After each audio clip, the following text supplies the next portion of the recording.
bilang ke anak-anak kita, nak, jangan kau coba-coba ikut-ikut Natal apalagi tahun baru.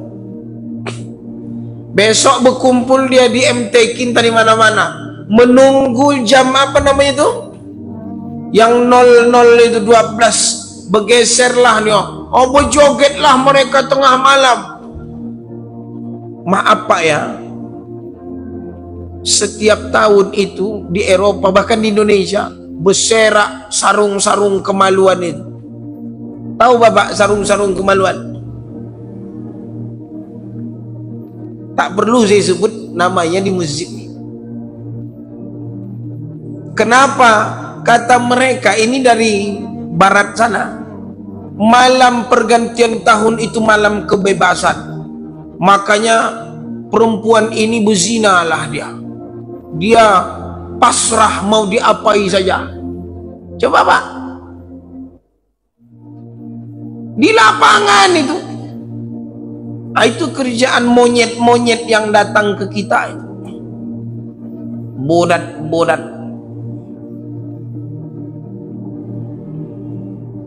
Gimana? Anak-anak kita kan senang Pak, ndak ada mahar, ndak menikah, bisa menikmati. Kan itu otak yang dirusak anak-anak kita sekarang.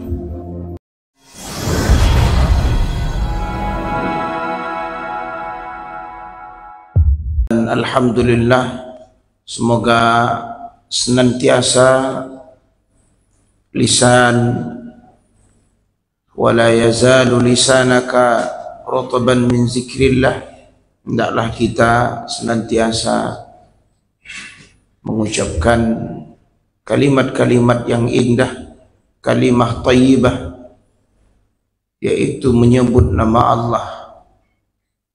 Dan inilah diantara serendah-rendahnya bersyukur, dan utama sekali adalah hadirnya dan sehatnya kita di subuh ini. Dan mari kita hadirkan bahwa Allah lah yang memberikan segalanya. Tanpanya maka tak ada sesuatu apapun yang terjadi dan tak akan nikmat. Dan mari sama-sama kita dekatkan diri kita, kuatkan semangat kita untuk menghadirkan amal-amal yang terbaik. Dan ini diantara syukur, sehingga tidak ada yang sia-sia dalam hidup kita. Kemudian mari kita berselawat dan salam, hendaklah senantiasa semangat qudwah, teladan, semangat untuk mengidolakan, menjadikan Rasulullah adalah figur dalam kehidupan kita. Allah mengutus Nabi penyempurna risalah dan menegakkan agama ini bukanlah hanya dengan kajian, ceramah, wahyu yang diturunkan. Bahkan ke medan perang pun Nabi tempuh. Nabi dikejar-kejar, Nabi mengorbankan segalanya. Maka ini adalah satu kenangan sejarah yang tidak hanya dikenang, tapi harus diulang. Maka kita yang hadir di subuh ini mudah-mudahan adalah bahagian dari semangat mencontoh perjuangan Rasulullah sallallahu alaihi wasallam. Kemudian Bapak Ibu, saya sengaja di subuh ini memilih satu tema tentang, yaitu al-wala wal barra. Al-wala wal bara ini berkaitan dengan loyalitas dan anti loyalitas.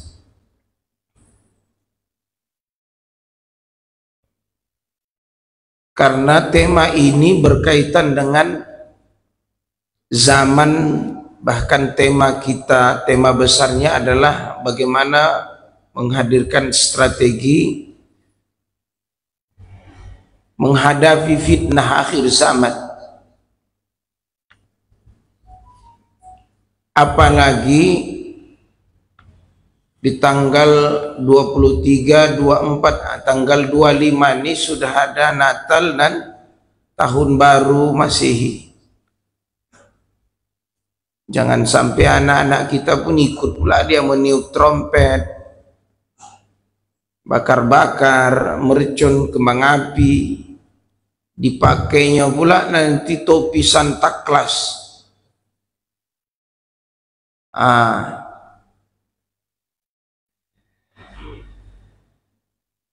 Ini Bapak Ibu yang masih punya anak, punya cucu,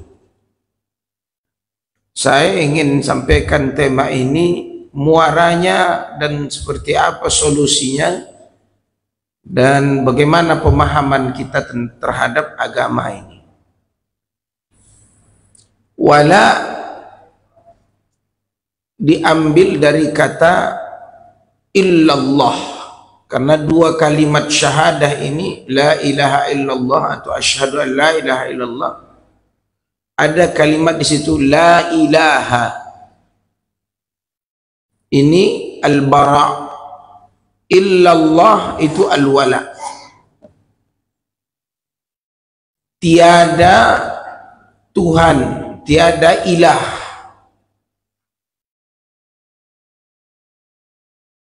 Artinya Tuhan-Tuhan ini, ya, selain Allah ini kata ulama harus diingkari.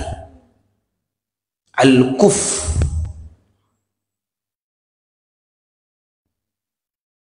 ini harus berlepas diri darinya. At-taba'ud, menjauhinya. At-tanazuh, bahkan membersihkannya.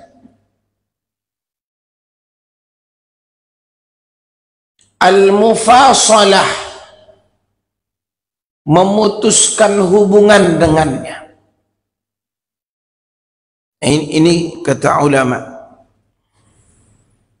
Sedangkan illallah, tiada Tuhan atau tiada ilah selain Allah, maka kita harus tunjukkan ketaatan kita kepada Allah. Itu namanya loyal. Jadi kok ditanya ibu kenapa ke masjid ini subuh, itu karena loyal. Makanya kalau orang tak sholat subuh, apalagi laki-laki tak ke masjid, sampai Nabi bilang dia dicap mengidap penyakit munafik. Kenapa? Karena orang yang paling sulit, asqal, paling berat di antara orang-orang Islam ini adalah orang yang tak mampu melakukan sholat subuh. Asqalus salati, itu salatul fajar, salatis subah. Itu siapa? Alal munafikin, bagi orang-orang munafik. Coba lihat, Allah hadirkan standar kita sholat 5 waktu ini menunjukkan loyal. Buktinya ada yang lebih loyal tapi salah loyal taat.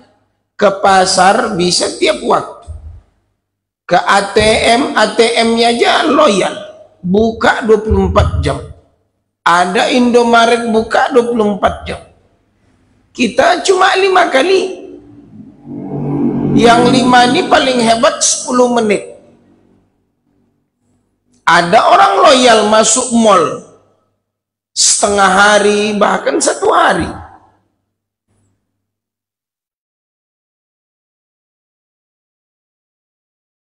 Yang pernah saya ceritakan itu, Kalah kita sama pendaki gunung yang meninggal kemarin, mahasiswa terutama yang dari Riau itu. Bahkan ada yang mau wisuda, akhirnya yang ikut wisuda orang tuanya jadinya, karena anaknya sudah meninggal.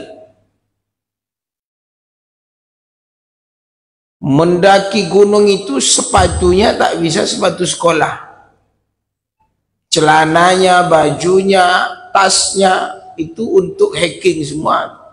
Tidak ada harganya 50.000, 300.000, 500.000. Mendakinya bukan pula 1-2 jam, mau setengah hari mendaki saja. Kenapa mereka bisa mendaki ke gunung sana, ke puncak sana? Kita yang 10 meter dari rumah ke masjid tidak tertempuh sama kita. Kalah kita sama orang-orang yang loyal pendaki. Ya kalau di atas sholat, kalau sempat di atas dia bercewek, berzina. Yang pergi berpasang-pasangan, buat tenda. Anak mana kalian? Ha? Mapala Pak Ustaz. Pernah kami temukan di salah satu air terjun, saya bawa anak-anak ke sana, buat tenda di tepi sungai, kerasak kerusuk. Nah, ini akhir zaman. Rupanya laki-laki perempuan dalam mahasiswa tak perlu saya sebut kampusnya, penting kata dia anak mapala. Bubar kalian dari sini. Menggelinding batu dari air terjun ini, hanyut kalian mati konyol. Bertobatlah, bisa lah. Gulung orang tuh. Coba kalah kita umat Islam dari para pendaki gunung. Kenapa? Itu tak loyal. Yang kedua kata ulama adalah an-nusrah. Illallah itu kalimat la ilaha illallah itu ada beban tanggung jawab kita, yaitu menolong. Kalau imam kita tadi diteruskannya ayat yang terakhir surah As-Saff itu, kata Allah, ya ayyuhalladzina amanu kunu ansarallah. Jadilah kamu penolong agama Allah. Maksudnya apa?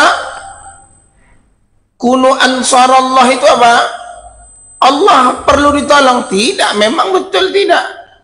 Tapi andanya, kalau mau ditolong nanti di akhirat, tolong sekarang.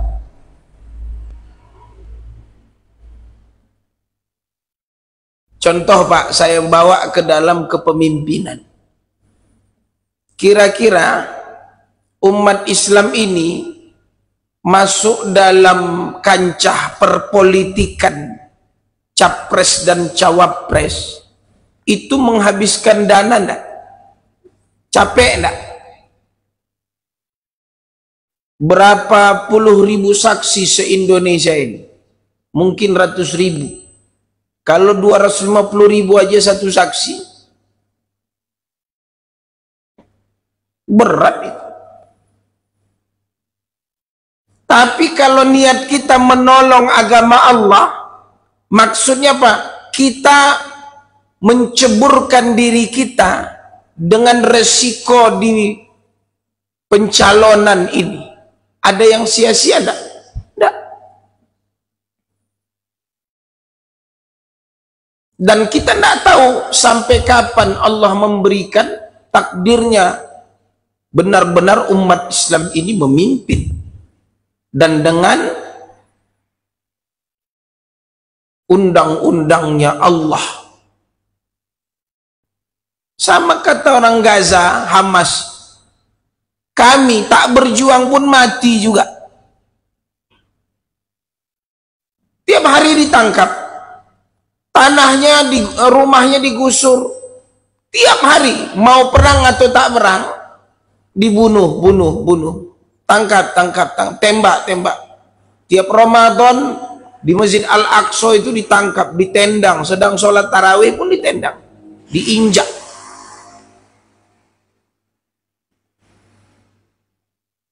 Jadi kata mereka, kami tak perang pun mati, perang pun mati. Bagus perang. Maksudnya apa? Berjuang tak berjuang, mati juga.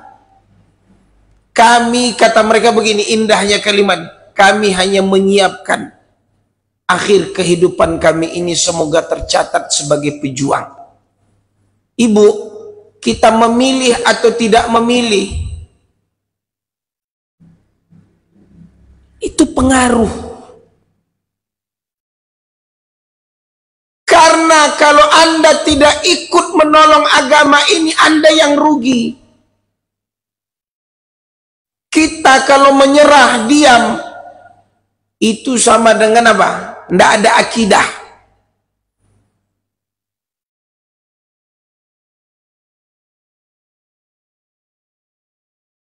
Tidak ada akidah. Artinya apa? Tidak menunjukkan loyal kita terhadap agama ini.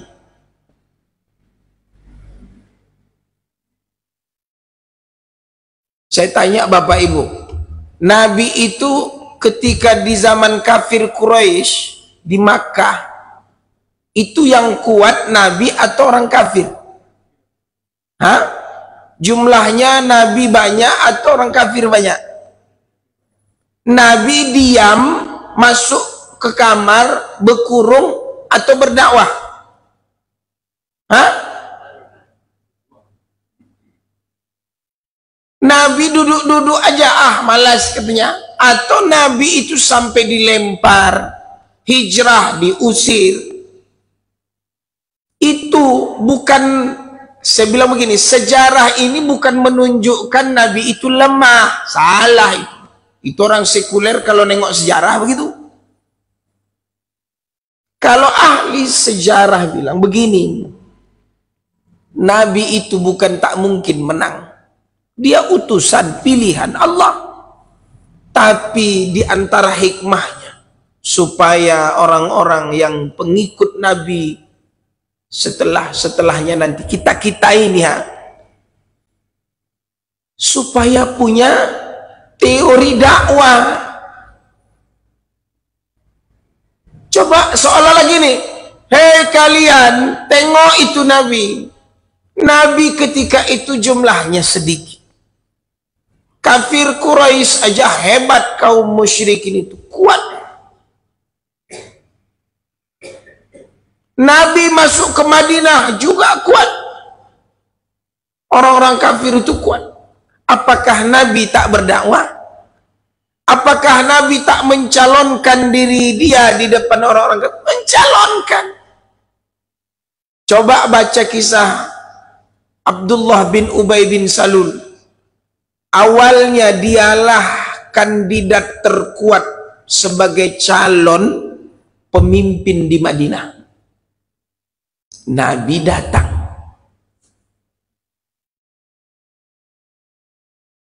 Di hatinya dialah orang yang ingin membunuh Nabi. Dan dialah orang yang mengusulkan, meminta supaya Nabi begitu masuk Madinah menginap di rumahnya untuk dibunuhnya.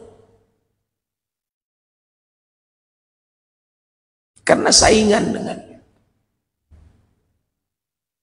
Allah beritahu, si munafik ini akan membuat makar terhadap. Dan Allah pilihkan rumah untuk dia. Dengan cara-cara manusiawi, bukan langsung kau pindah sini. Enggak. Rasul lepas unta Rasulullah. Berhentilah di rumah seorang sahabat Nabi yang bernama Abu Ayyub Al-Ansari. Jadi adil. Enggak Nabi hep. Nah, hewan. biarkan aja unta ini. Di mana unta ini berhenti, di situ aku menginap.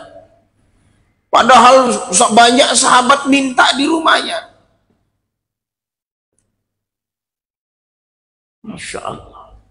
Kita ini banyak orang-orang Islam hari ini sok-sok hebat. Apa nih politik-politik? Makanya 4 hari yang lalu saya di Nurul Yakin ini, tema saya itu di depan Pak Gubernur, judulnya antara dakwah dan politik. Saya masih ingat kalimat-kalimat. Karena umat Islam ini kalau mau menolong agama Allah, salah satu posisi yang menentukan itu pemimpin.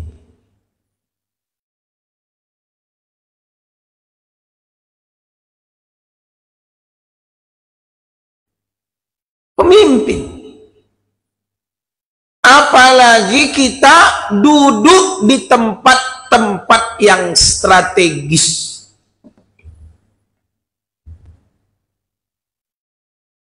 Saya bilang, tidak ada anak di tahun begini megang handphone. Presiden ngomong, suruh Kominfo itu, tidak ada situs-situs porno. Di-delete semua situs-situs. Tidak boleh ada iklan-iklan yang membuka aurat. Kalau presiden bilang itu bisa enggak? Tangkap yang pejudi online. Selesai. Coba kalau Ustaz nih, wah, kalian jangan, mana didengar. Pecah pun mic ini, tidak didengar semua. Paling sehari lewat di media, besok hilang lagi, ketutup. Yang menutupnya yang pejoget-joget. Tagadang-tagadang. Wah, banyak viral itu.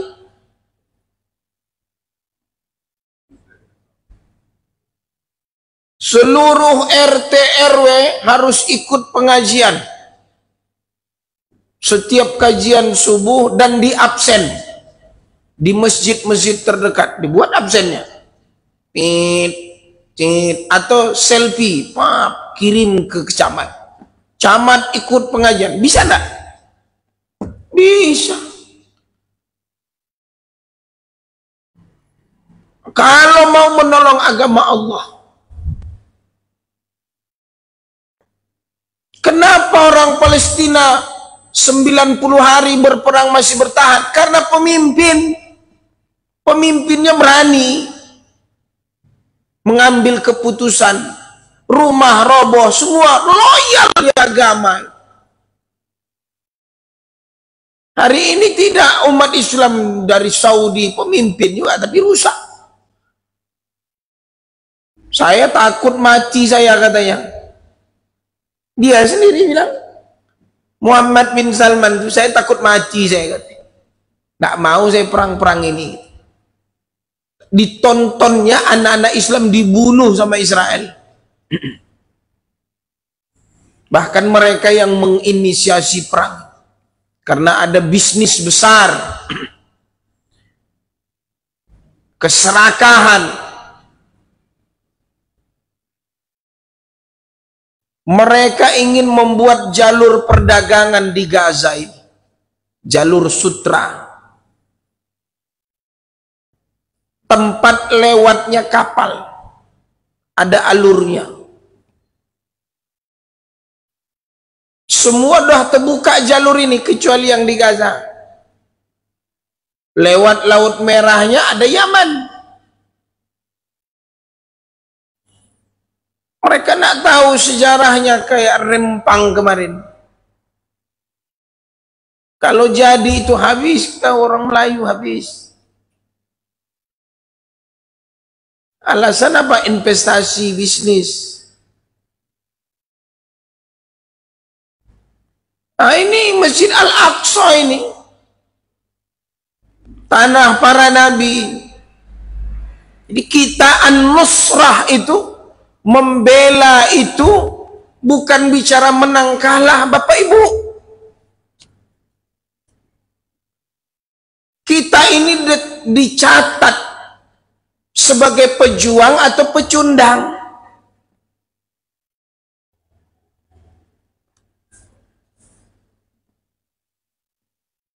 Ini kata ulama, itu salah satu bukti kita loyal itu, an-nusrah.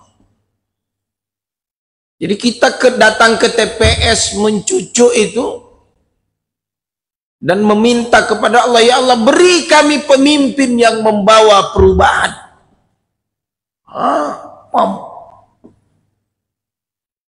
Mantap.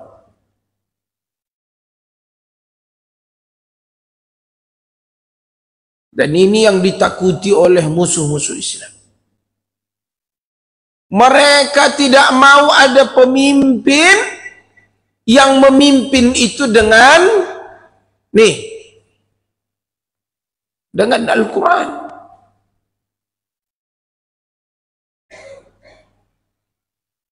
Banyak yang kata mereka, banyak puasa lah kami nanti ini katanya. Kami ini udah berkasus. Kalau ada pemimpin yang adil, habislah kami, kata setan-setan manusia ini. Maka berkumpullah setan-setan manusia ini. Gimana cara kita supaya manusia-manusia baik ini tidak terpilih?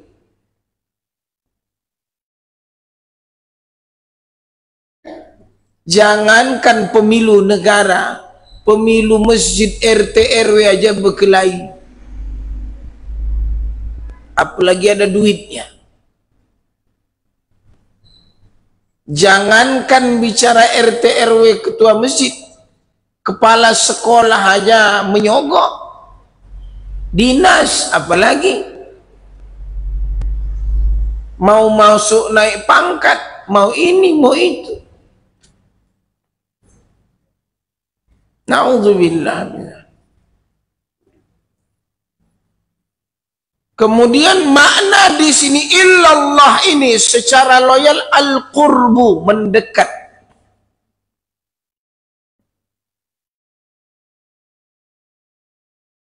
Taqarrub ilallah. Maka pelemahan akidah ini membuat anak-anak ini jauh. Coba Bapak Ibu, kalau ada orang sudah senang dengan adat budaya bukan agamanya, itu bahaya sekali. Ada yang harus perlu dicek. Bagaimana tidak? Nih handphone ini, pagi nonton Cina, siang Korea, malam India, tengah malam Barat, itu diputar pangpung. Kemarin saya hari Jumat ceramah saya di salah satu masjid jam 2, tak saya sebut. Anak-anaknya karena ada wifi mungkin di masjid itu, anak-anaknya ada kurang lebih 5-7 orang main game di teras masjid. Duduk saya menengoknya. Gimana nak? Enak main game ini. Wah iya Pak Ustaz.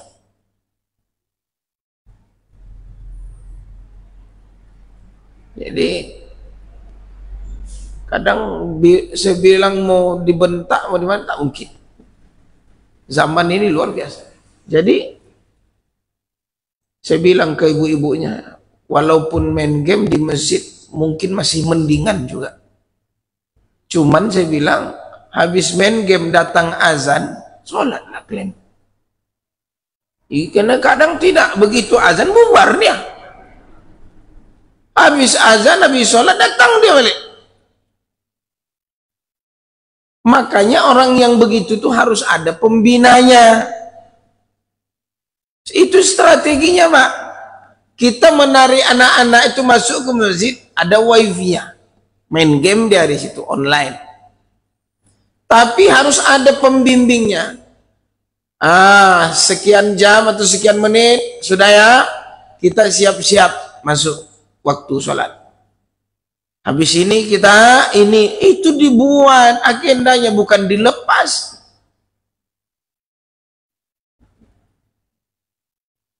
Coba Pak, tuh Nek, kenapa kita bisa ikut hadir pengajian ini? Ini didikan-didikan yang dulunya adalah memang kuat, bukan hasil lepas kandang.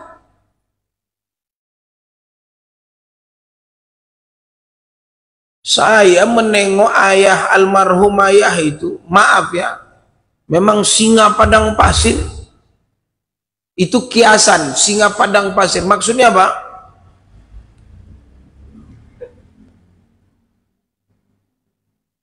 Hilang langsung dari peredaran. Udah sholat.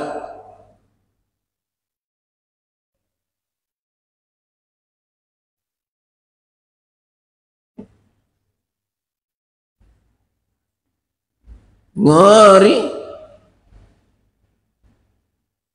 Ini katanya tongkat ini 0,% di dunia ini. Besok kau dibakar di neraka itu. Tidak ada apa-apa. Emak mendidih darah tuh Pak Bu. Tak banyak dalil dia. Kata Allah, ma salakakum fi saqar? Qalu lam naku minal musallin. Ngapa kalian masuk api neraka sakar? Coba bayangkan sampai detil Allah menyebut nama nerakanya pun disebut sakar. Kenapa? Karena kalian di dunia tak sholat. Dia tidak bilang, tapi kan ayah bilang, ini tidak ada apa-apa. Langsung wudhu, langsung sholat. Ini yang disebut al-qurbu, mendekat, taqarrub ilallah. Dan itu dimasukkan di seluruh definisi-definisi seperti rukun Islam. Mengapakah haji? Coba, apa haji itu? Untuk pergi melaksanakan ihram, ya kan? Habis itu ada ihram itu kan niat. Arafah, tawaf, ujungnya Nabi taqarruban ilallah. Apa itu sholat? Sholat itu adalah doa secara bahasa. Secara istilah, takbir, diawali takbir, diakhiri dengan salam dan seluruh rukun-rukunnya. Ujungnya apa? Untuk mendekatkan diri kepada Allah. Jadi kalimat illallah itu memang betul-betul adalah bagian dari tujuan hidup kita. Dan tak sah, batal, sia-sia seluruh amalan kita kalau kalimat illallah itu tak kita sertakan dalam aktivitas kita. Betul nggak? Hah? Ibu masak, udah banyak masak, merepet. Jangan kalian tak makan. Kalau kalian tak makan, jangan kalian panggil aku ibu kalian. Kalau ibu tak ada, tak makan kalian, habis pahalanya. Beda dengan kalian harus bersyukur, makan, jangan mubazir. Karena ini semua karunia dari Allah. Makan ini biar kalian sholatnya tambah rajin, ibadahnya makin banyak. Ah, itu bagus.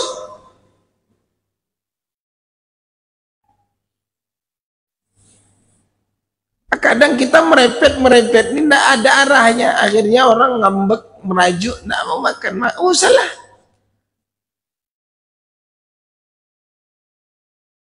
Cuman orang dulu lain masalah merepet, bukan karena dia bilang, bukan karena tak niat, bukan karena Allah, bukan.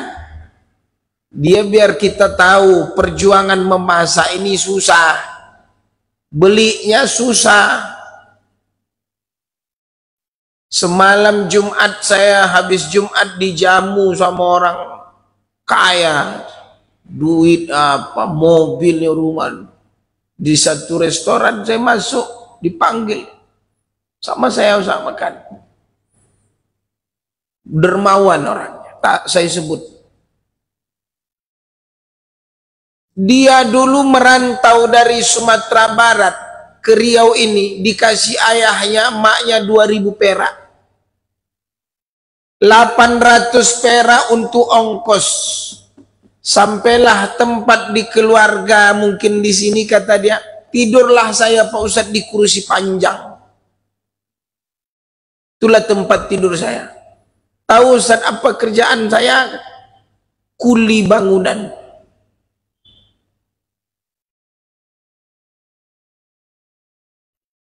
Hari ini kemana-mana pengajian datang dia.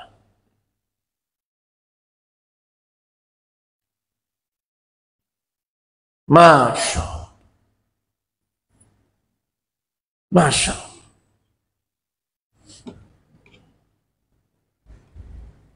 Masya Allah.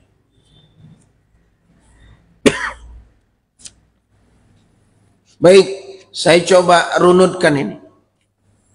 Syahadah tauhid yang kita sebut benteng dan strategi akhir zaman untuk melawan fitnah-fitnah ini. Ini adalah kalimat, satu pernyataan kalimat yang Allah suruh sebut, nyebutnya saja apalagi diamalkan itu surga untuknya. La ilaha illallah. Kata ulama apa? Ini bukan kalimat biasa atau datar. Kadang orang udah semakin sering didengar jadi biasa. Jangan.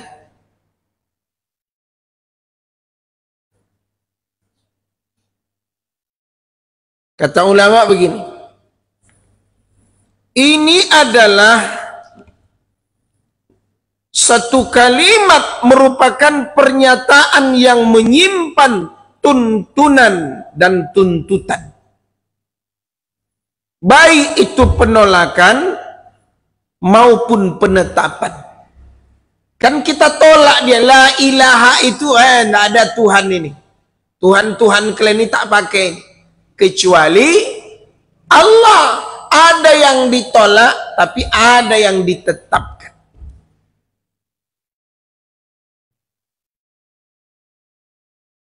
Makanya begitu saya dengar atuk-atuk dulu kajian, kenapa orang dulu berzikir la ilaha, itu membuang katanya, menolak la ilaha, tolak ya kiri kan, la ilaha illallah. Itu dia ditetapkan seolah ketika mencucuk padi ke tanah tuh.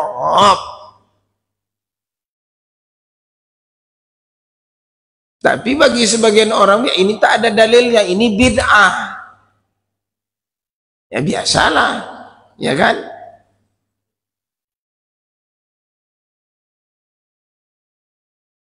Baik. Nah, ini kata ulama bahwa ini adalah tuntutan sikap.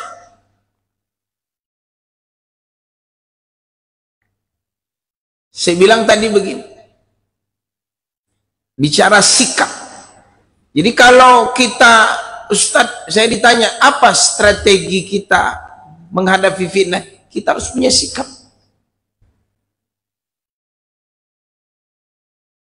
Boleh enggak Ustadz anak saya ikut Natalan? Tidak boleh, itu sikap. Prinsip. Mauqif kalau bahasa Arab. Ini kadang enggak jelas, sana boleh, sini boleh, abu-abu nih. Enggak apa-apa kok, enggak ini. Itu enggak punya sikap. Itu enggak bisa itu. Nanti kalau kita hidup zaman fitnah habis kita. Cuman orang sekarang, iblis-iblis ini, kalau kita punya sikap diejek sama dia. Ngapa jilbab panjang-panjang katanya? Sok suci. Kampungan, itu dia. Radikal, teroris. Itu supaya umat Islam tidak punya prinsip. Saya dulu memang nggak boleh panjang-panjang jenggot itu. Waktu kami di Mesir, saya pernah cerita di sini berkali-kali mau ditangkap. Panjang jenggot saya dulu. Rupanya di Mesir dilarang panjang jenggot, cukur. Coba bayangkan sampai begitu mereka takutnya sama umat Islam. Hal-hal yang sunnah saja. Bahkan begitu sampai ke Indonesia, ada istilah teroris. Saya ini ada banyak orang waktu itu, kalau saya udah berjenggot ditengok saya kemana-mana. Inilah teroris itu. Ayang.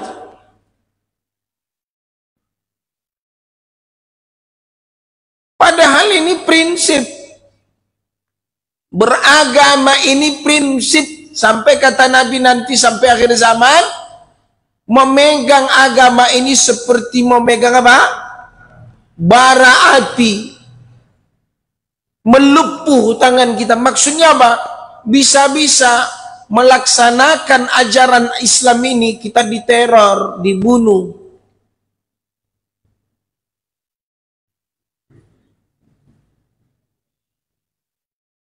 Saya dengar apa yang BEM UI ya, dituduhlah dia pelecehan seksual, dicopot dia. Rupanya dia vokal. Dan dia yang demo apanya, begitu prinsip itu. Apa namanya? Habis ya. Nggak ada masalah. Itu jadi bukti dia berjuang. Tapi lihat, saya tengok dulu Malaysia, Pak Anwar Ibrahim itu kan keluar masuk mahkamah penjara. Dituduhlah dia sodomi, sekarang jadi Perdana Menteri dia. Jadi kadang kebenaran itu Allah gelinding kanan, kiri, atas, bawah, diuber-uber dia, diuji. Tapi pada akhirnya Allah beri dia kekuasaan. Langsung diundang sama dia Ustadz Somad. Bebas pengajian. Orang Melayu pun sadar. Saya baru dapat kabar kemarin, Rektor Universitas Islam Malaysia itu rupanya orang tuanya orang Padang. Masya Allah itu. Dr. Saidul Amin bilang, orang Sumbar. Mantap. Masya Allah. Ya. Jadi prinsip.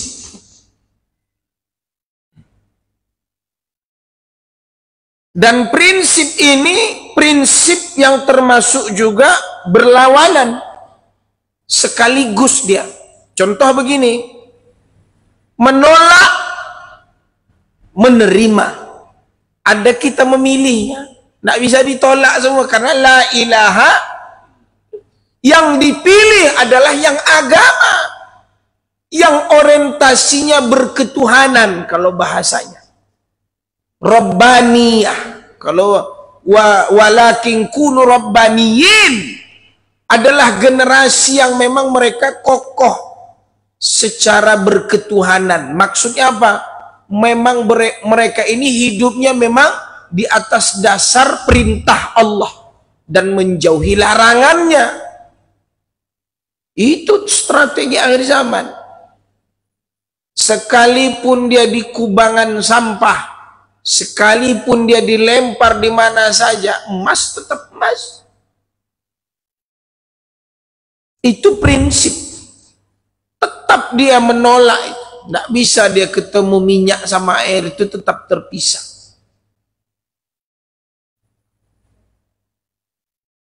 Prinsip sikap yang berlawanan ini sekaligus yaitu seperti membenci dan mencinta.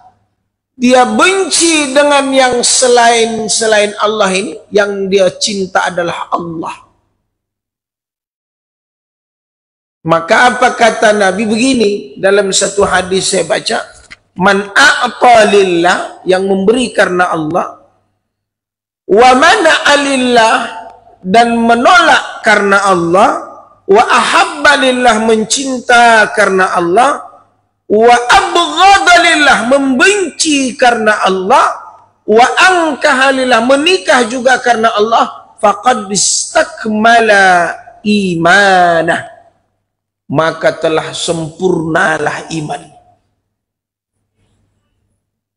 Jadi akhir zaman itu strateginya harus betul-betul semuanya karena Allah. Imannya akan mengkristal kuat, maka tidak akan mampu racun ingin bersemayam di tubuhnya, nggak akan mampu nafsu syahwat, cobaan akhir zaman itu tidak akan mampu menembus hati dan ingin merusak, tidak mungkin. Kenapa? Karena udah bagus iman. Kenapa bagus imannya?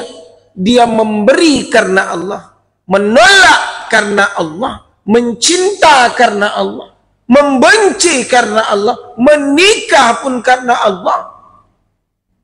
Mau dari arah mana setan mau menggoda dia?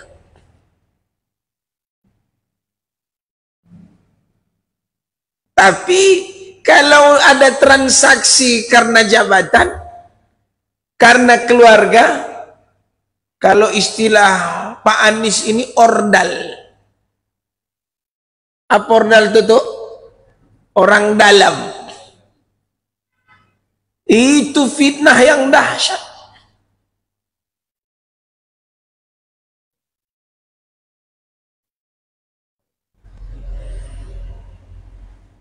Luar biasa. Maka ada hadis yang lain. Kata Nabi begini, ausak ural iman, ada ikatan iman yang paling kuat. Apa itu ikatan iman yang paling kuat?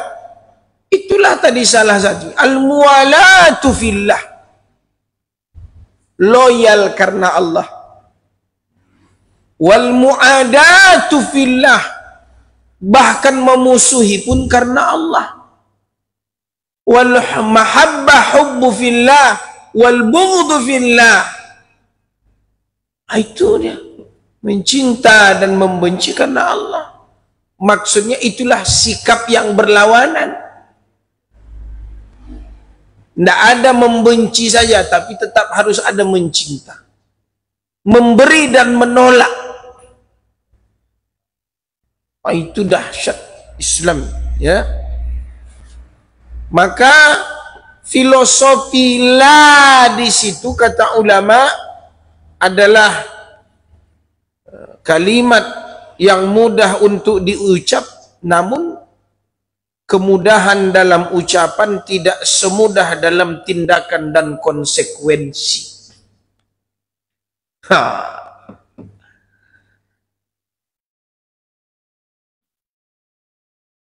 La ilaha illallah.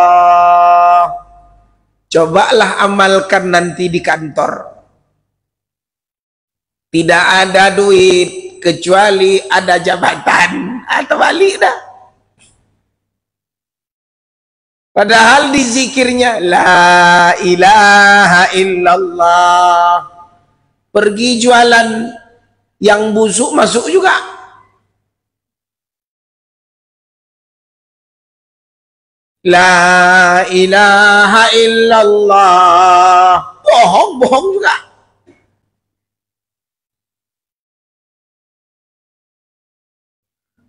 Jadi kata ulama begini filosofinya, kalimat la ilaha illallah ini memang mudah diucapkan, namun kemudahan dalam ucapan tak semudah dalam tindakan dan konsekuensi.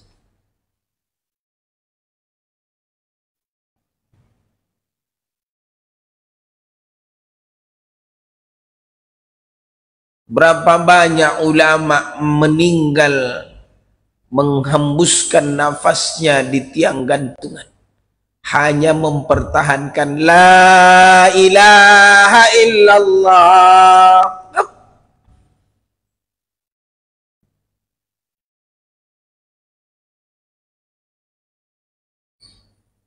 Masya Allah.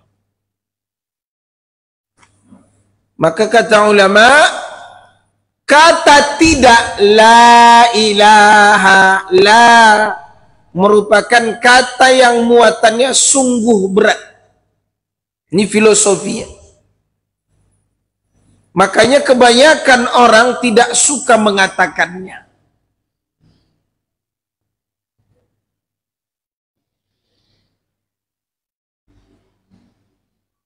Justru di hati mereka banyak Tuhan, Tuhan. Disitulah hidayah itu tak datang kepada mereka, tak terbuka. Petunjuk pun tak mendarat di hati mereka. Karena mereka lebih membesarkan dunia isi ini di hati mereka.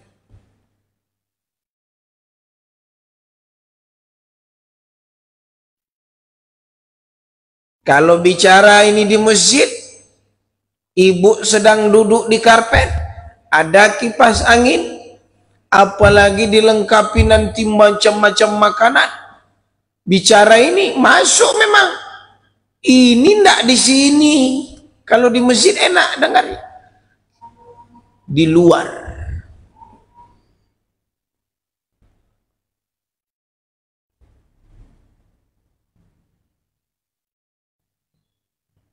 Di luar ini ketemu orang yakhtalid bin nas wa yasbir ala adahum, kata Nabi. Mukmin yang berbaur dengan orang dan sabar akan ujian-ujian orang itu datang ke kita, itu lebih baik ketimbang mukmin duduk ibadah aja kerjanya la yakhtalid bin nas, tapi juga justru tak sabar dengan ujian.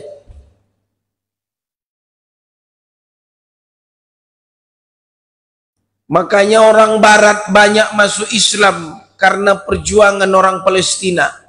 Banyak beli Quran, mu'allaf. Perang 3 bulan, berhari-hari, gimana makannya?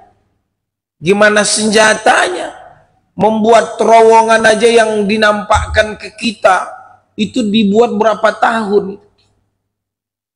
Canggih begitu untuk melawan Zionis Israel. Sabar mereka, anak-anaknya syahid, sabar mereka. Ditangkap, ditendang, ditembak di tempat, sabar mereka. Tapi imannya,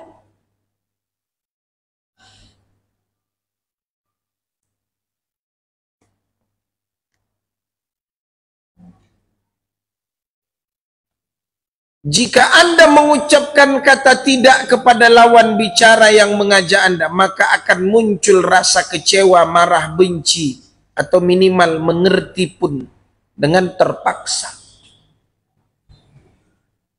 Contoh gini, bang, minum yuk. Rupanya yang disuruh Hinu, apa namanya? Khamar, wine. Enggak bang. Kau nggak gaul, nggak main lah, anak muda nggak minum.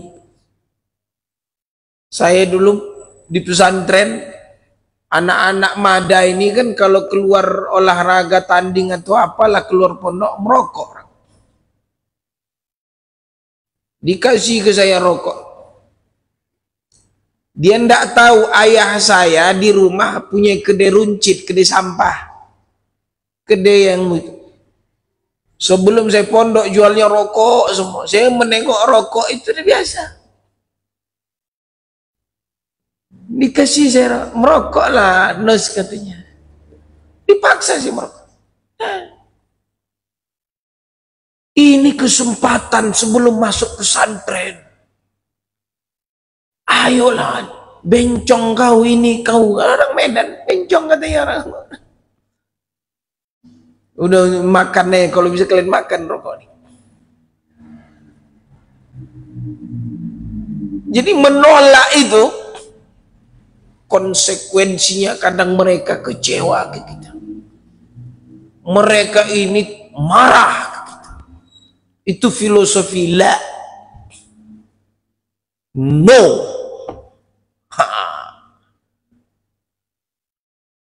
Itu kapan? Ketika kita berhadapan dengan manusia. Nabi disuruh datang kepadanya, menawarkan harta, kekuasaan, wanita. Tapi minta mereka jangan kau berdakwah. Kata Nabi apa? La. Tang-tarang, genderang perang. Hanya bilang no. Sampai turun ayat Allah. Datang mereka ke Nabi bilang apa? Ya Muhammad, mereka ini kan nggak sopan sama Nabi.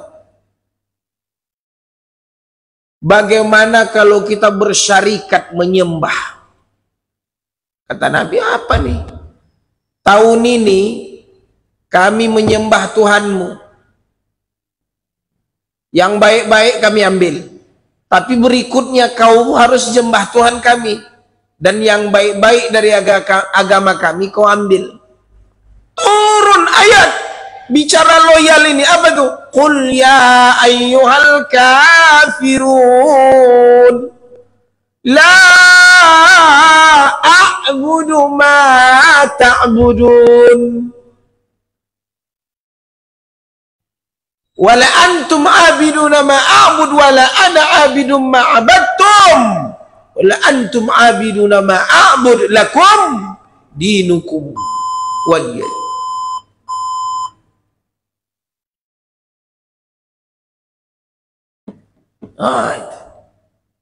La qul ya ayyuhal kafirun la. Dahsyat filosofinya. Mereka begitu kecewa ketika engkau mengatakan la a'bud. Sampai yang kemarin ada debat, masih ingat nggak Bapak Ibu? Mereka ingin menghapus kata-kata kafir. Nggak boleh mengucapkan itu, harus non-muslim. Padahal itu ayat Al-Quran. La a'bud ma ta'budun.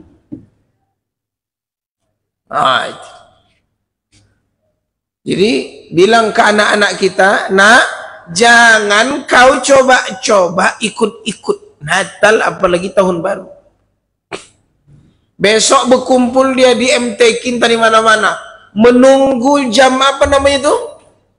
Yang 00 itu 12 bergeserlah nih.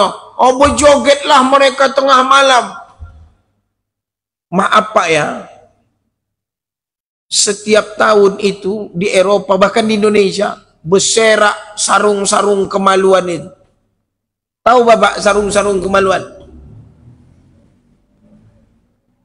Tak perlu saya sebut namanya di masjid ini. Kenapa? Kata mereka ini dari barat sana. Malam pergantian tahun itu malam kebebasan. Makanya perempuan ini berzinalah dia. Dia pasrah mau diapai saja. Coba Pak,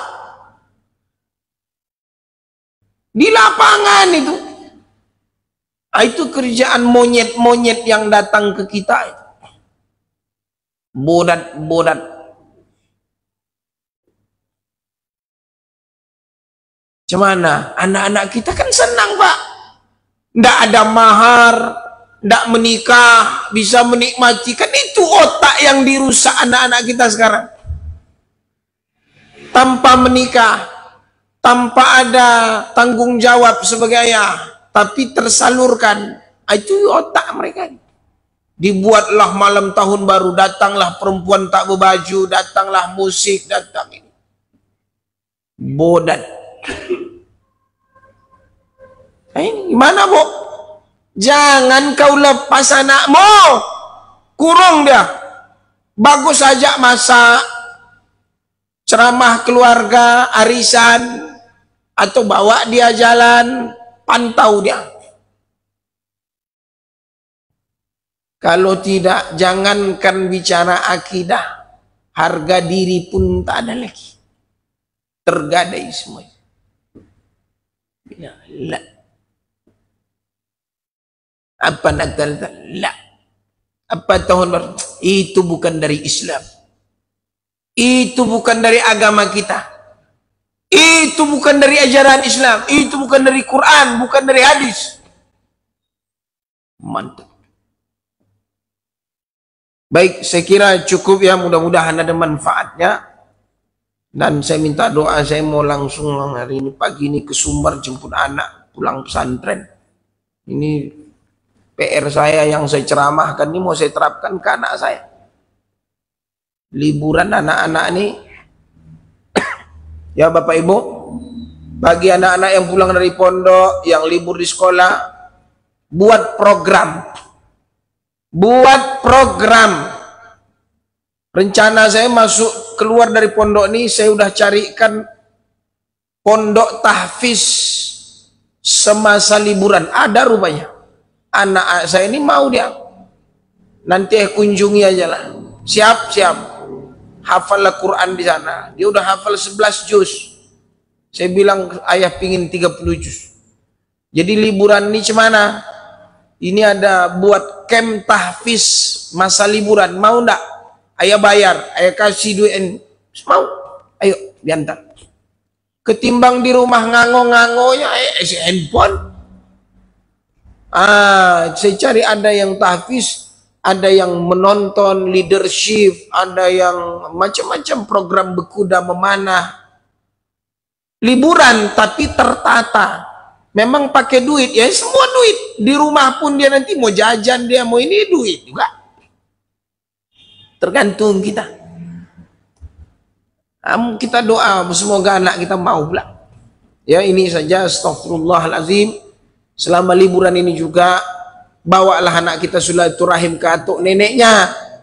Ya, jangan di rumahnya. Tengok atuk, tengok nenek, jaga sholat, insyaallah. Mudah-mudahan ini menghindar kita dari fitnah-fitnah. Astagfirullahaladzim. Assalamualaikum warahmatullahi wabarakatuh.